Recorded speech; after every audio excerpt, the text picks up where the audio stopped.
Welcome to Hôtel Les Quatres. I'm here to introduce our hotel Les Quatres. We have chosen the name Les Quatres as it immediately identifies us as a mid-upscale location where our guests will easily get a grasp of what they can expect in terms of products and services when they decide to stay with us. We believe that the use of this literal title, together with our customer focus and service standards, will all come together to denote the atmosphere, amenities, and quality Les Quatres has to offer. A smart choice of amenities, qualified staff, and an enhanced service offer, Hotel Les Quatres brings customers all the luxury and care expected without having to leave the hotel. Hotel Les Quatres focuses on two main targets, and these are transients, more specifically premium, as well as groups, small and big. In the beginning, we explored the opportunity and the possibility of also working with packages, but based on figures which will be later explained, we had to let go of this segment as we quickly realized we weren't hitting the margins and we have calculated for this particular segment. Our USPs are mainly our attention to detail and the extensive service offering we have in place to provide our customers with everything they might need whenever they are not home. Our customers' needs are always anticipated. Customer expectations set the bar for customer satisfaction, which also affects repurchase decisions and customer loyalty. Our strategy has proven successful, as you can see on the comments on our social media channels. We are convinced that excellent customer service and high customer satisfaction must start with understanding your customers. Reason why, utilizing marketing as an informative and data gathering tool, we were able to target and understand what they really needed and wanted from us. By using regular and timely advertisement, we're able to place a lot of emphasis on buzz marketing and maintain our brand name relevant and interesting, as word of mouth and online channels are the best way to reach out to potential customers.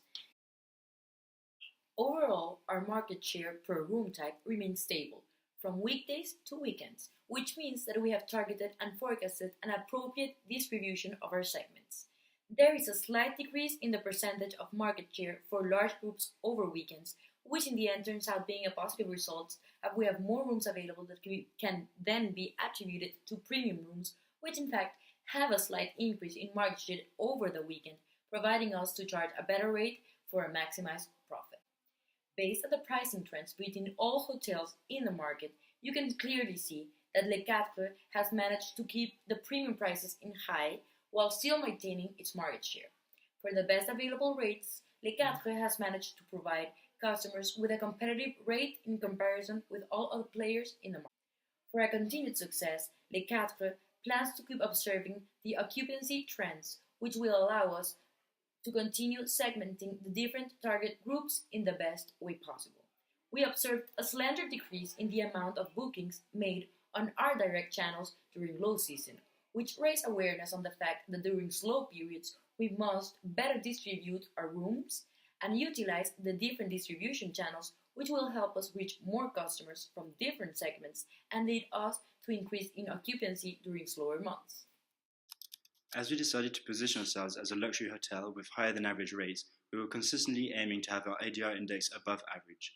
The only time we did not succeed in keeping them above the comp set was when we accepted the RFP in March, as we did not adjust the other rates. We steadily worked our way up soon after. The other time we had an ADR index far below 1 was in August.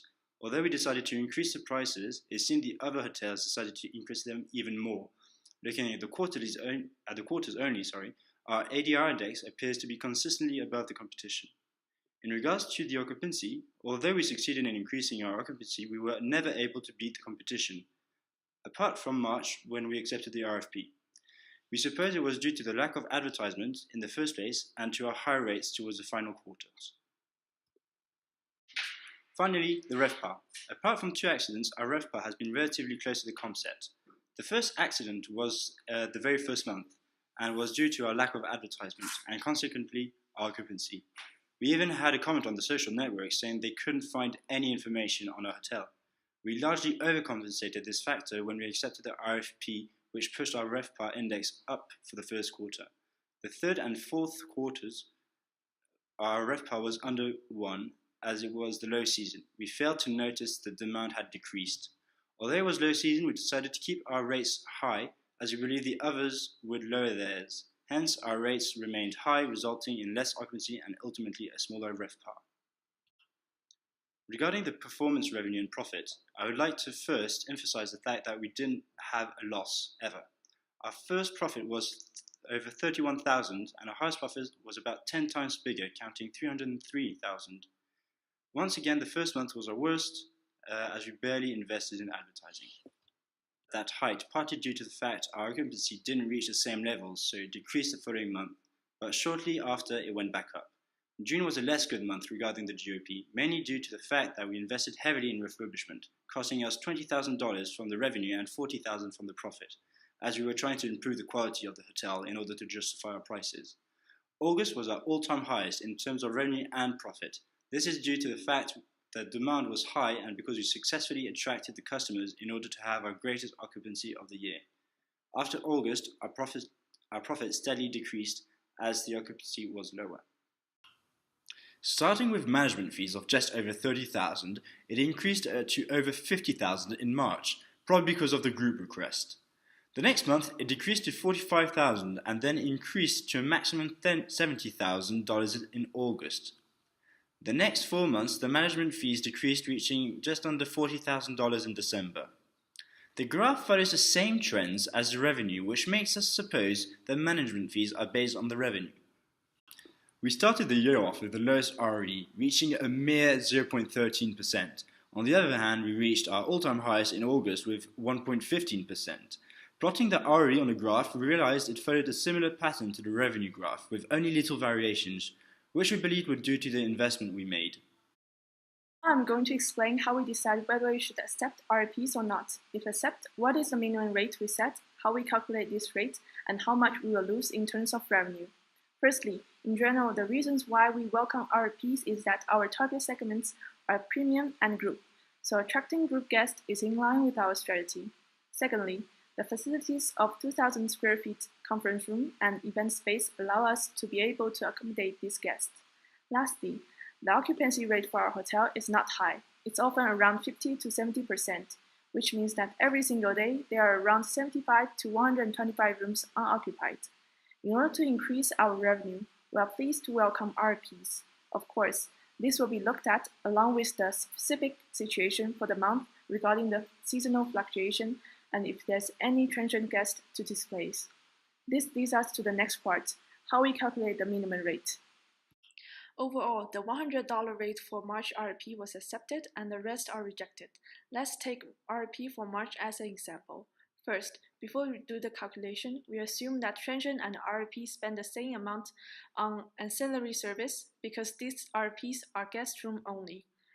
The unsold standard room equals to the total standard rooms times 1 minus the occupancy rate, 56%.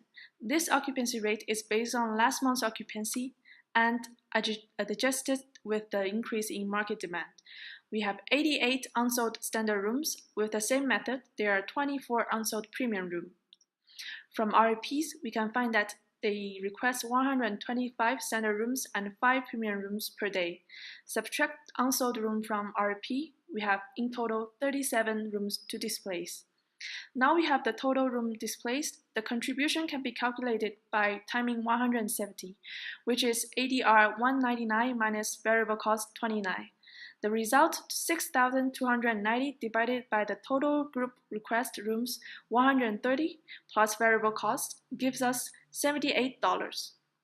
So any rate above $78 are acceptable for our hotel.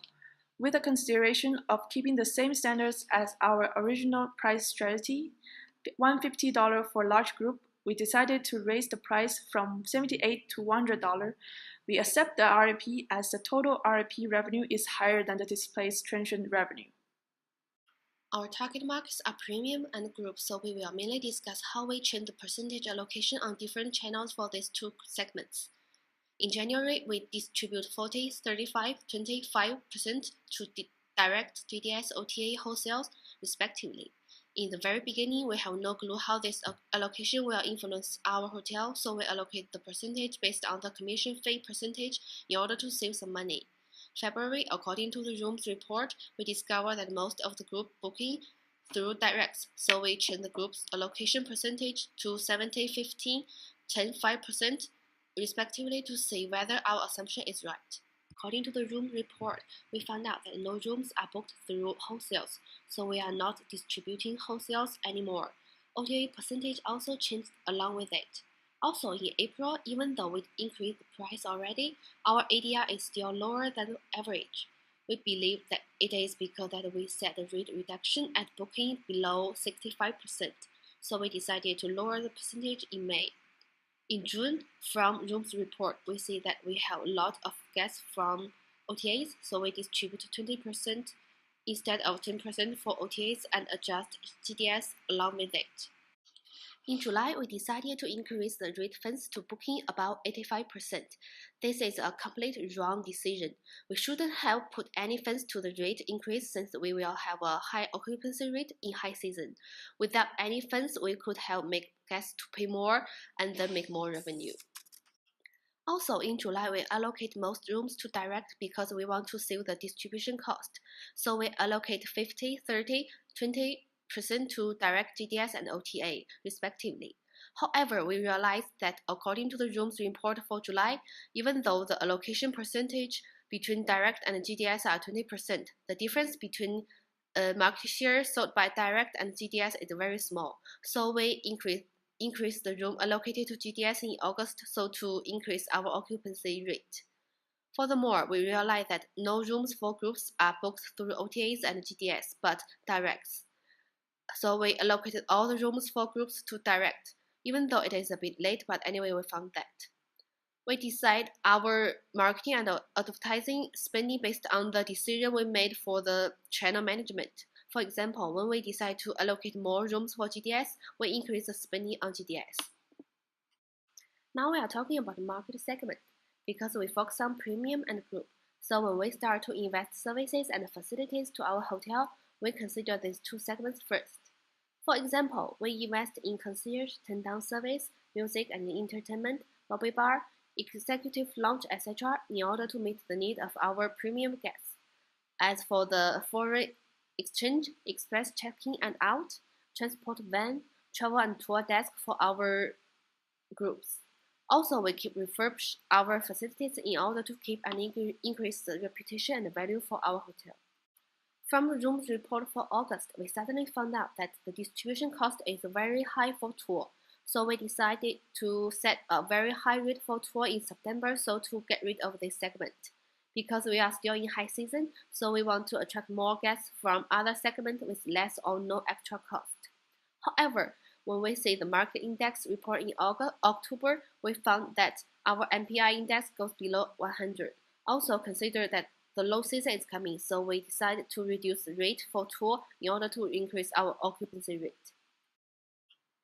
Short-term recommendation for next month are as following. First, lower a bit of bar standard rates because transient takes a very big part of our revenue. We should try to attract them to our hotel, but the market penetration index for transients is only 88% now. Second, similarly to our first point, we should invest more money in transient segments on advertising to increase the occupancy. Last, we should keep on refurbishment of the facilities, especially on room condition and lobby, to achieve a better reputation and quality. This will allow us to attract more guests and increase guest loyalty. For long-term recommendation for the entire year 2, we should invest on spa facility to differentiate from the competition and complete the full-service hotel.